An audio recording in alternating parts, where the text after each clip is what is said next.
What's up, everybody? It is Broken Havoc here, right here on the Broken Havoc podcast, here to review AEW Dynamite from May 19th, 2021. Overall thoughts on this show. This was a pretty good show. I really enjoyed the show. This was a taped episode of Dynamite. Before I start with the review, there are two things I have to mention. The first one is a problem that I had. Basically, what happened was I didn't upload my Raw review. There are many instances as to why. First off, the video did not come out well. My microphone was completely messed up near the end of the video to the point where it was 10 times louder than it originally was. So it just shot up out of nowhere and it was in really bad condition. So my microphone messed up. Not only that, YouTube, I was supposed to upload my Raw review on Tuesday, but during the time while I was uploading, which was at night, which I really need to work on my uploading, and I really need to set up a schedule for that. So that's my fault. YouTube was down and it was not working properly. The whole system was apparently down. And I went on YouTube because like Twitter, everybody was like talking about how YouTube was down and there was a big issue with YouTube on Tuesday. So I couldn't upload my Raw review. And yeah, but next week I will be coming back with my Raw reviews. And of course, this week we got Dynamite and we got SmackDown. Another thing is the fact that Dynamite is being preempted next week due to the NBA on TNT. So Dynamite's going to be airing on Friday right after SmackDown. So I do not know how I'm going to be setting up or scheduling my SmackDown reviews or Dynamite reviews. So my plan as of now is I'm going to be uploading my Dynamite review first, since it comes up usually in a normal week on Wednesday, and then my SmackDown review on a Sunday. So Dynamite review would be on a Saturday, and then SmackDown review would be on a Sunday. Or I may just put the two reviews together. Who knows? It's a decision I have to make, but I'll let you guys know.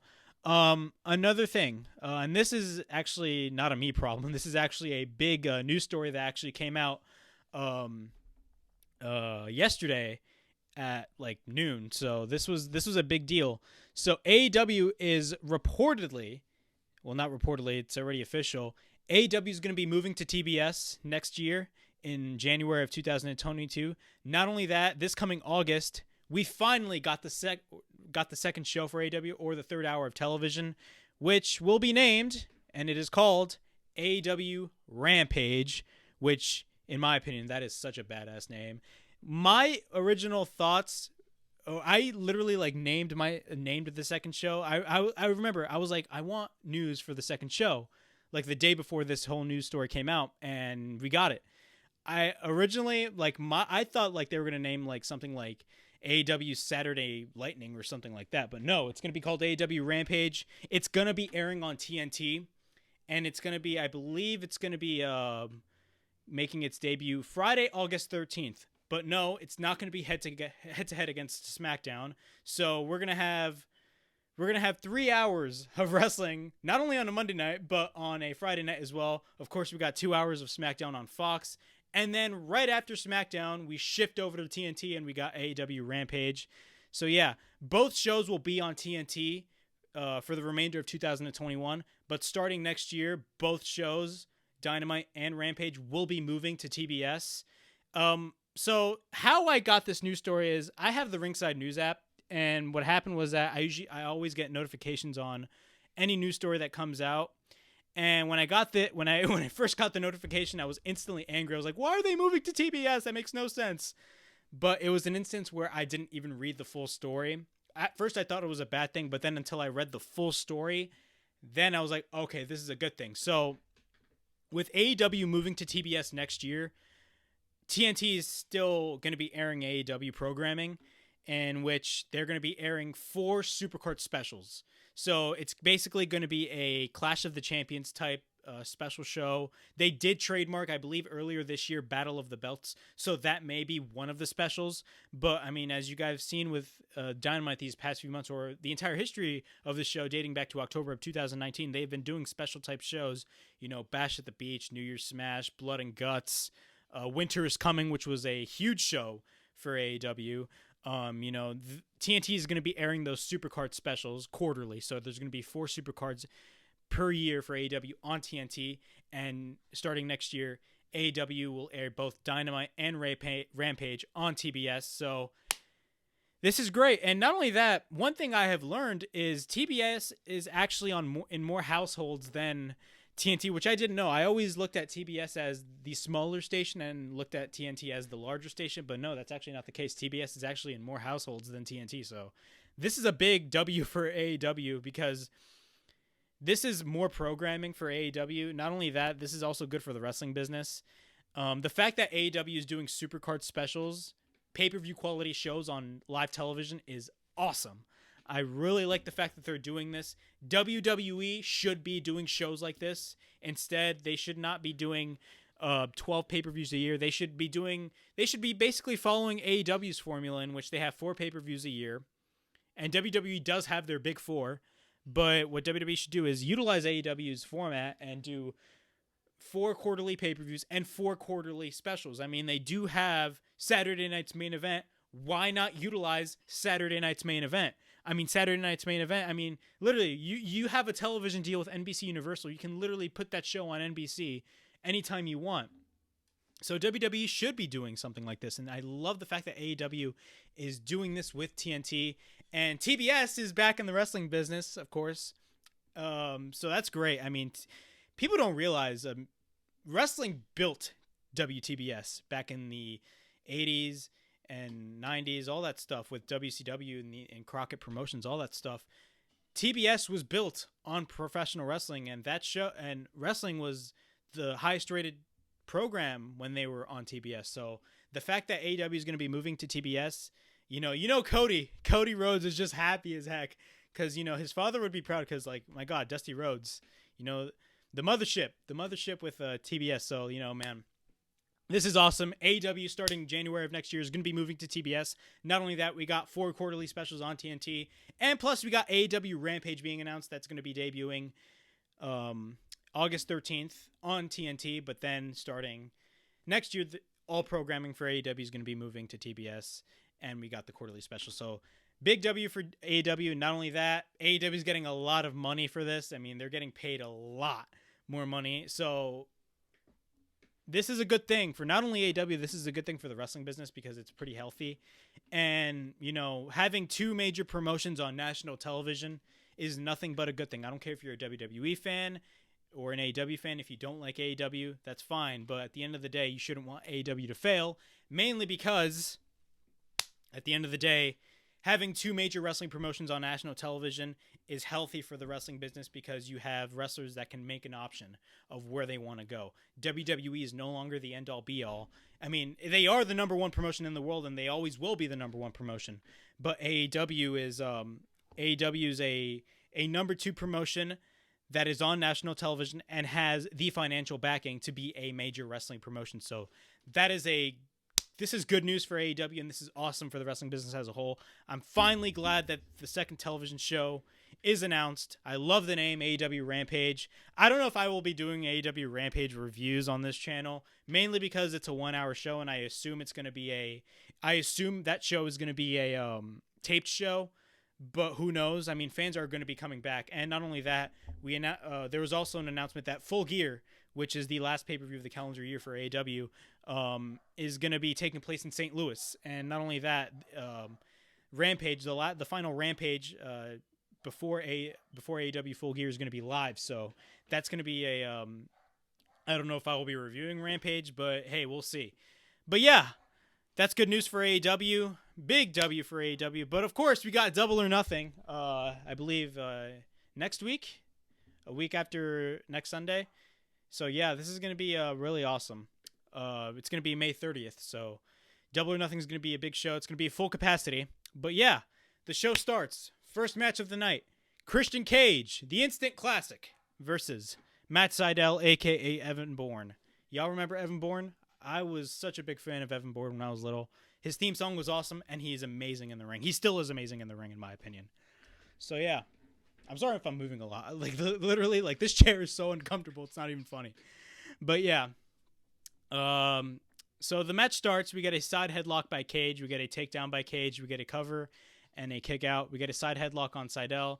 Sydal counters with a headlock of his own. We get a takedown by Sydal. We get a cover and a 1 count. Both lock up. Both are in the corner. We get a right hand by Cage. A Hurricane Rana by Sydal. He tried to go for a moonsault press, but Cage kicks him.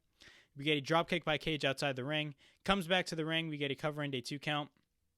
And then we get a second cover and a 2 count again. Seidel fights back. We get an uppercut by Cage. We get a cover and a near fall. We get a backbreaker by Cage on Seidel. Cage continues to work on Seidel. We got a stomp on the back of Seidel. Seidel fights back. Goes to the top. Christian goes for an elbow on Seidel while he is at the top. Then Meteora by Seidel off the top rope. We get a cover and a near fall. Kicks by Seidel, clotheslines by Seidel, cover and a near fall. Cage sends Seidel in the corner. We get a running knee strike by Seidel. We get a cover and a 2 count. Cage counters the lightning spiral into a backbreaker, which looked awesome, by the way. Cage tries to go for a spear, but Seidel counters into a roll-up. We get a near fall. Headlock by Seidel. We get a roundhouse kick by Seidel, but Cage ducks. Cage goes to the top, but misses a crossbody. We get a spear by Cage. Shades of Edge, by the way. We get a cover and a near fall. We get a jumping knee strike by Seidel. Sweeps the legs of Cage. Seidel tries to plank Cage but misses. We get a kill switch by Cage and wins the match. Overall, this match is pretty good. This is a pretty good opener to Dynamite. Christian Cage is great. He's awesome. Still in the ring after 7 years of being retired.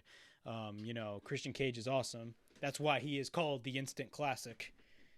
If you guys get that reference. But yeah, after the match, basically what happens is Ricky Starks comes out and says that he's his own man, says that he's front and center and he's not going to be on the sidelines, and basically says that he and Christian have some business to settle. Then all of a sudden, out of nowhere, Hook attacks Seidel from behind and the rest of Team Taz comes in. Then Hangman Page comes out and gives Starks basically he comes out and gives Ricky Starks the beer, fights off Hobbs and Brian Cage. Cage tries to take Page outside the ring. Page tries to go for the buckshot lariat. Cage catches Hangman, but then we get a powerbomb by Brian Cage on Hangman. So yeah, of course we got Brian Cage versus Hangman Adam Page at Double or Nothing May 30th. So that's going to be a great match to see. We get a backstage interview with the Varsity Blondes, Griff Garrison and Brian Pillman Jr. Brian Pillman Jr. states that he does not get in the wrestling business because of his father. His father was the reason why he was outside of the ring. All he knew was the dark side of the ring, pun intended.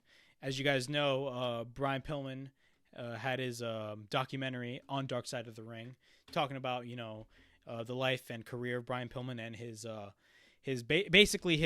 loose cannon gimmick, which was it's a really good documentary.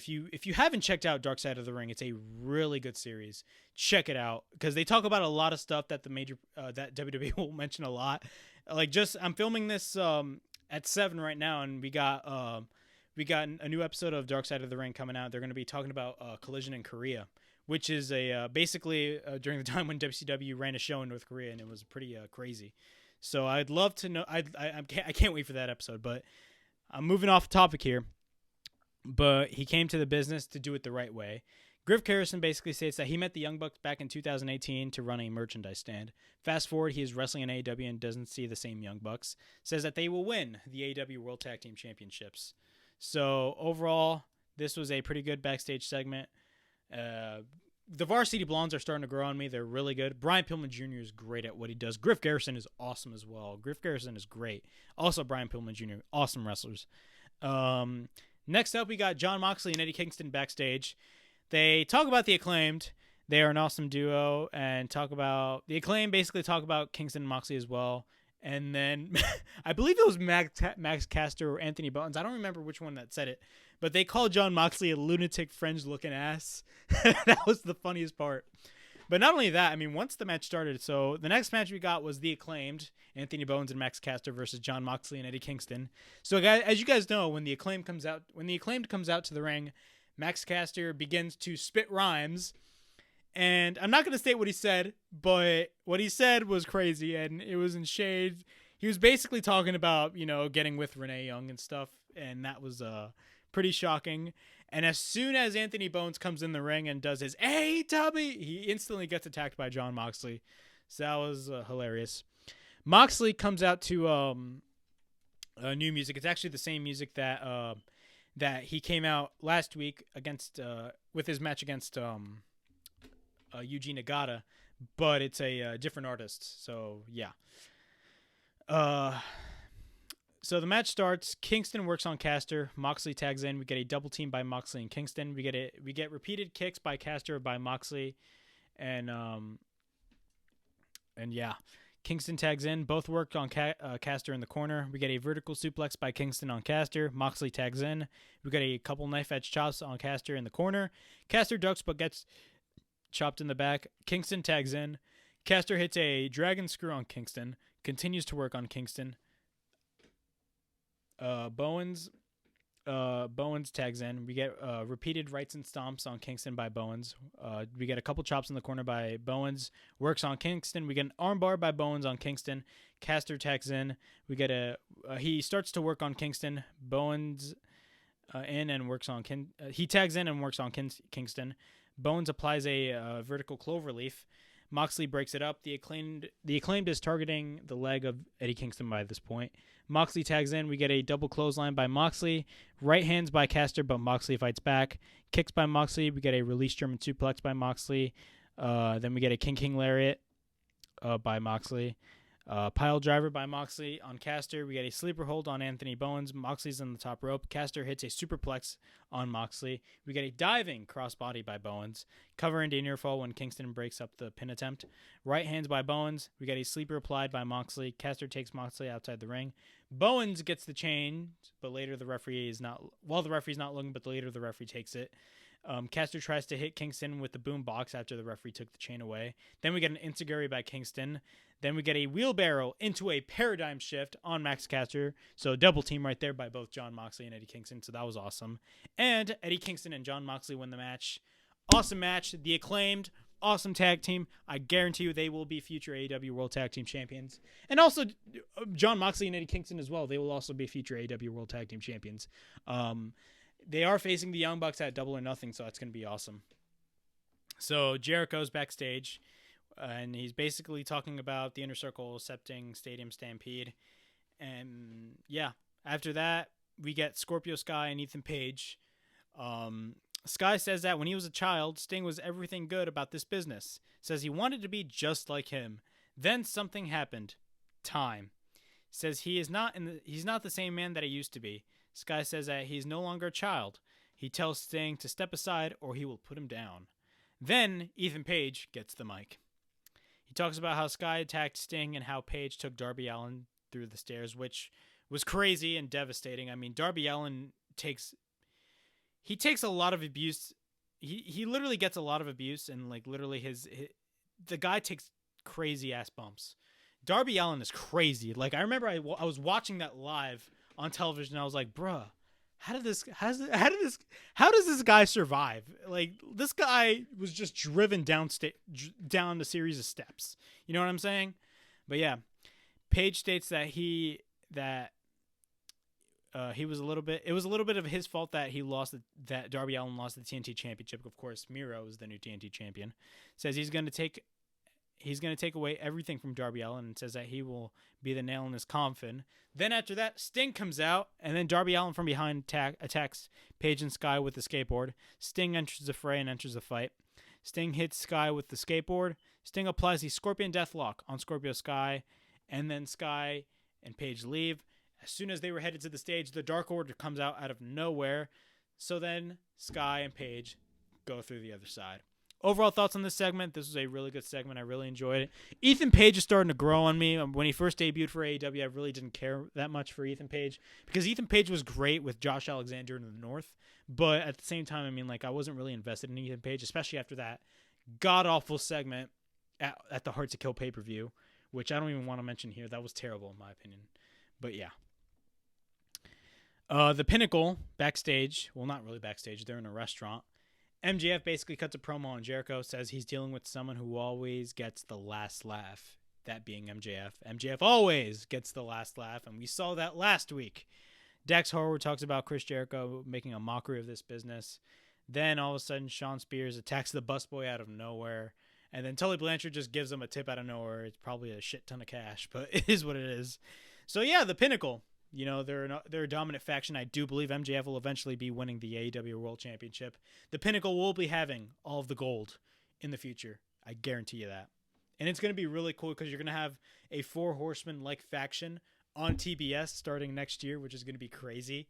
Because, the Four Horsemen were like a huge part of the NWA and a huge part of Jim Crockett Promotions and WCW. And it's going to be crazy seeing the Pinnacle on TBS. It's just the nostalgia of it all is crazy because everybody knows the Pinnacle is it's basically a modern day Four Horsemen. It's not with only 4 members. It's with like 6 members, but hey. All right. Rebel, or Reba, whatever you want to call her, versus Hikaru Shida. So this was not a bad match at all. Of course, Britt Baker and Hikaru Shida are going to be wrestling at Double or Nothing, which Britt Baker is going to be winning that title. I guarantee you. My bets. I'm literally rooting for Britt Baker. Britt Baker has been the best thing about the women's division for the past few months. I mean, her unsanctioned match with Thunder Rosa was really awesome. Granted, she lost that match, but AEW is mentioning it a lot, especially in Britt Baker's favor, mainly because not only that, she's the number 1 contender, and also she was bleeding a lot in that match, and like that crazy look on her face when she was bleeding during that match. I mean, that look will be engraved in my head. But that was an awesome match, but yeah, match starts. Rebel basically is faking when she's quote unquote selling her injury. Shida works on Rebel. We get a kick by Rebel on Shida. Shida fights back, works on the knee of Rebel. Shida gets her own glove and tries to apply a lockjaw. Britt Baker tries to distract the referee. Rebel hits Shida with the crutch. We got a suplex and a cover and a near fall. Knee breaker by Shida. The referee rings the bell just before Britt attacks Shida, which was terrible timing because like everybody, look, once Britt Baker came in the ring, everybody knew she was, of course, going to cause a DQ and stuff. But the timing was absolutely terrible because as soon as she came in the ring, it was like right before she literally laid a finger on Shida, the referee instantly rung the bell as soon as she came in the ring. So that's terrible timing. Of course, AEW needs to work on that. And then we get a curve stomp on the belt by Britt Baker. And yeah, so basically teasing Britt Baker will be winning the AEW Women's World title. That's going to be awesome. I cannot wait. We're going to have a series of new champions. I honestly believe Moxley and Kingston will eventually win the AEW Tag Team titles. And also, Britt Baker will win the AEW Women's Championship, so that's going to be awesome. Kenny Omega and Don Callis backstage. They confront Orange Cassidy. They talk about how Cassidy should be a mascot for AEW. So basically, Callis and Omega are basically in the doctor's room. And they basically escort the entire Best Friends and Chris Statlander out and just leave Orange Cassidy alone. And what happens is they just sit next to Orange Cassidy, right? And Callis gives him a contract or a legal document saying that Cassidy cannot compete in this match because he is quote-unquote injured. And what happens, what does Cassidy do? He just rips it up. And then Omega just cuts a crazy promo basically saying, you don't want me to do anything to you. I may very well end your career or maybe end your life. And, that's the last thing I want to do, So, like, Omega's in this segment is basically warning Cassidy about, like, hey, you better sign this damn contract. And the fact that Callis had another document because he knew that was going to happen was crazy, too. So I love what they're doing here. Callis is amazing at what he does. I really enjoy Don Callis, a.k.a. Cyrus the Virus. He should bring back that character. I'm kidding. No, he shouldn't. But I loved Cyrus the Virus. But, Don Callis is great. Omega, when it comes to his promos, I mean, he's not the best, but at least he has Callis there. But, I mean, I love that warning he gave to Orange Cassidy. So, yeah, this was a good segment. And at the end of the segment, Don Callis gives Orange Cassidy a second document to think about it. All right, next segment, Inner Circle.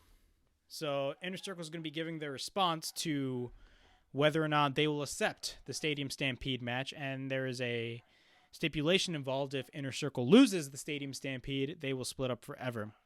Sammy Guevara talks about how the Pinnacle are a bunch of clowns.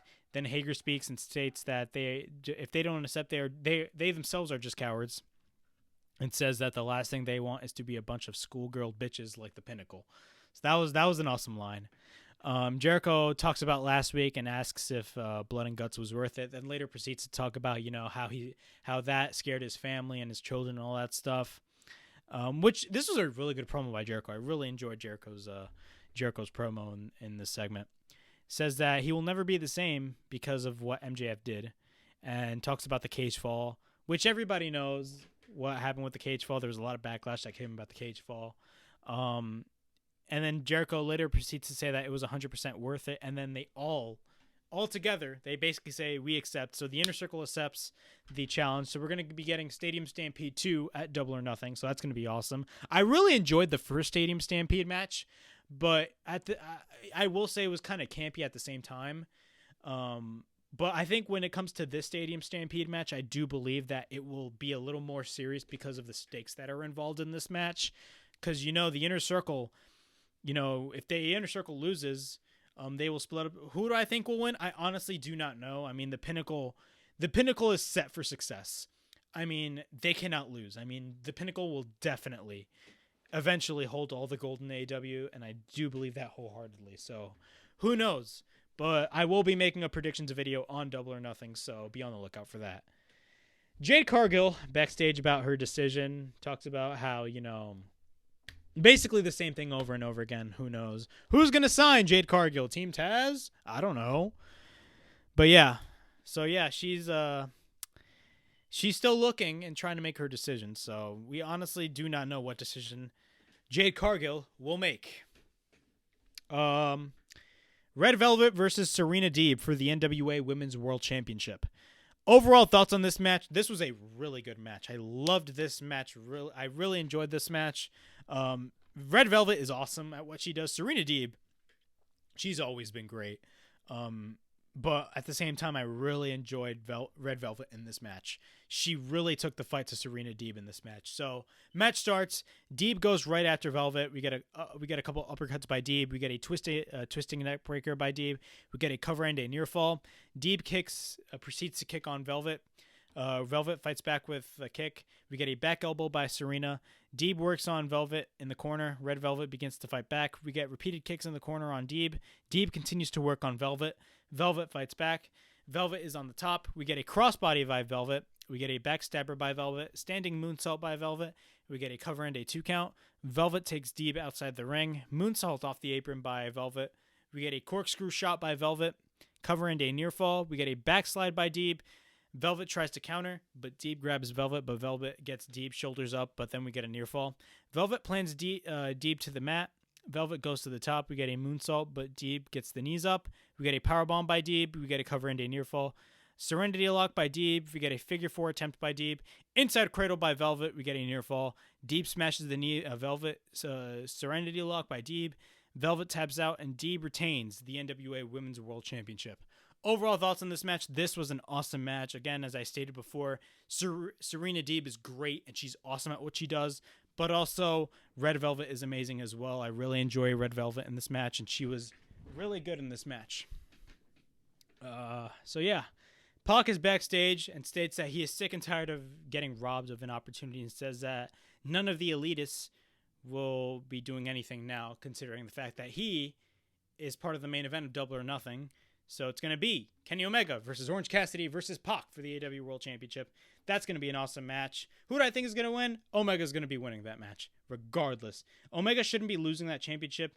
I feel like he will eventually be losing the championship either at Full Gear or maybe, I don't know, Revolution next year. Who knows? I honestly don't know where this whole Forbidden Door thing is going to be going. I mean, it has already been announced that he's going to be facing Andrade for the AAA Mega Championship at Triple Mania this year. So that's going to be awesome. Not only that, I do believe that Andrade will eventually take the belt off of Omega. Not only that, we also got Moose versus Omega. So who knows what's going to happen? Pac is back. Oh no, we already did that. We got Austin Gunn versus Anthony Ogogo. So Anthony Ogogo is wrestling, and he's going to be wrestling Cody at Double or Nothing. We get a drop kick by Gunn. He works on Ogogo in the corner, continues to work on Ogogo. So basically what happened in this match is Ogogo didn't get a lot of offense in this match. What happened is that basically what he was doing is that they were selling the fact that Ogogo has a really stiff right hand because he is a boxer. And Ogogo basically hit his right hand on the stomach of Gunn. Then he hit a second right hand. A second right punch, I would say. And then Gunn does not want the referee to stop the match. Then Ogogo hits a third right punch on Gunn, and then the referee rings the bell. So Ogogo wins the match. So Anthony Ogogo did not get a lot of offense in this match. He only got those punches in because they're really selling the fact that, hey, he's got some stiff ass punches. But who knows? We don't know how the match with Cody's going to be playing out, but I hope that's going to be a great match at Double or Nothing. SU is backstage. And basically what happens is that Christopher Daniels shakes the hand of Kazarian. Who knows what's going to happen? And he whispers in the ear of Kazarian. Who knows what he said to Kazarian? Who never knows? I mean, we got the Forbidden Door. I mean, of all things, I mean, they may return to Impact. I mean, my God, Christopher Daniels made his career in TNA. Same thing as Kazarian. I mean, Christopher Daniels was, as a lot of people stated, or as Mike today would state, Christopher Daniels, the fallen angel, the embodiment of the X Division. Who knows? I mean, I would love to see Christopher Daniels return to Impact because that's where he made a name for himself, in my opinion. But then after that, Kazarian threatens the Elite. So, yeah, he threatens the Elite and just cuts us a crazy-ass promo. Miro. We get a segment with Miro, who is the new TNT champion, in which everybody was speculating, oh, my God, Miro's going to have to change his title considering the fact that, they're moving to TBS next year. So it's going to be the TBS championship. There was a report that came out today stating that AEW will not be changing the TNT championship anytime soon because that title already has prestige. So, I mean, there's no reason as to why. Not only that, I mean, TBS is in the same branch as TNT, so there's really no reason to change it. But yeah, Miro cuts this promo and he thanks Jesus Christ for giving him the strength and power, says that, Darby Allin does not have his talents and says that Darby disrespected him, but he's a forgiving man and will forgive him. Says that next week he will be defending his title. Then all of a sudden Lance Archer confronts Miro and says that he's gonna get his ass to the ground and says that he's gonna make him his Bulgarian bitch. So Double or Nothing it's going to be Lance Archer versus Miro for the TNT Championship. Miro's going to go over. I do not see any reason as to why Miro should basically lose that title after winning it 3 weeks prior. That makes absolutely no sense. I feel like they're going the WWE route where when Rusev, that was Miro's former name when he was in WWE, when Rusev had the United States Championship in 2014 and 2015, he was a dominant athlete. And he was just dominant on everybody. I feel like they're going to go this route with Miro on the TNT Championship, so that's going to be awesome. All right, main event. The Varsity Blondes, Brian Pillman Jr. and Griff Garrison versus Matt and Nick Jackson, the Young Bucks, for the AEW World Tag Team Championship. Overall thoughts on this match? This was not a match that I was really interested in, but I'm not going to lie, this match was really good. I really enjoyed this match for what it was, especially considering it was the main event. And the Varsity Blondes are awesome. But yeah, the match starts. Garrison and Nick Jackson start. We get a big boot by Garrison. Matt tags in. We get a boot by Garrison on Matt this time. Pillman tags in. We get a double team by the Varsity Blondes. Garrison works on the arm of Matt Jackson. We get a cover and a 2 count by Brian Pillman Jr. Garrison tags in. We get a slam by Garrison on the mat. We get double team by the Young Bucks. Nick stomps Pillman in front of the top rope and drops Garrison.